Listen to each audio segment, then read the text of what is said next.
Krishna says in the Bhagavad Gita that when you come to me, I will take away all your pain. But then why does he push us away even when we surrender to him?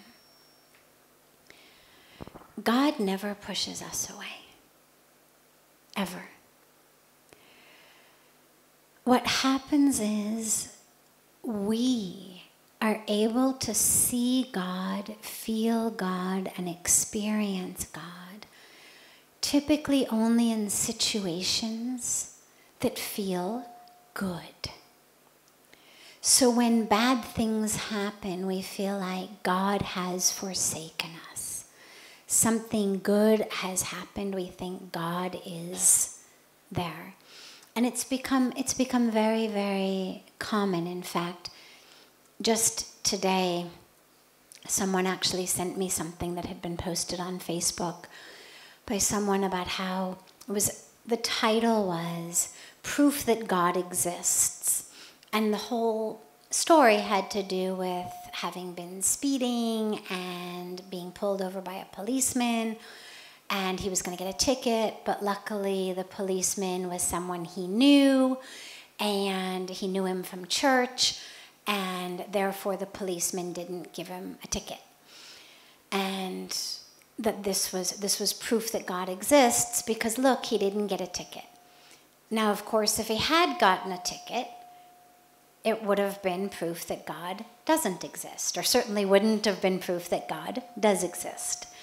So it's us who go away from God because in our minds, oh, wow, I didn't get the ticket. That's so great. Thank God. I did get the ticket, or something more serious happens in my life, in the life of someone I love, some failure, some illness. Something happens and we feel like this means God isn't here, or God is away from me, or God has pushed me away, or God has forsaken me, or God is angry at me. So it's not that God moves away from us. It's that we in our hearts, in our minds, when bad things happen, we move away from God. When Krishna says in the Gita, I will always be there for you, he doesn't say, I will make sure that only things that you want to happen will ever happen. There's no scripture in any religion or any language that I know of in which God says, come to me, and I promise you will never have a sick day in your life. You will never lose a loved one. You will never be fired from your job. There's no promise from God that ever was like that. When God says, come to me, and your suffering will cease, what it means is the reason we suffer is because our level of happiness, our level of peace is so rooted in things around us that constantly go up and down, constantly change. That's the nature of the world. When we surrender to God,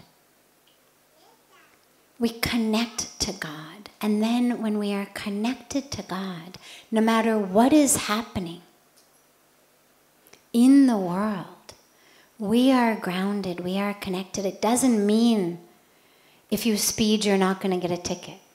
Doesn't mean you won't get sick. Doesn't mean that the natural things of life, including loss of loved ones, including bad health, including failures, won't happen. Of course they will. But when they happen, you will be facing them as someone who's grounded and connected. You will be a boat that is anchored. Yes, there will still be storms in the ocean. But rather than being an anchorless boat that gets tossed around, you will be an anchored boat. So that's what Krishna teaches, and that's how it happens. He never said bad things won't happen, and he definitely, however we conceive of the divine, God never, ever pushes us away. If we feel far from God, that's when we ask ourselves, where did I go? What was I hoping would happen that didn't happen and I've pulled away? Or, how have I forgotten God in the good things of life? Because that's the other flip side. We also tend to forget God when good things happen. Things are going so well that we tend to forget God. So it's always us who forgets, never, ever, ever God.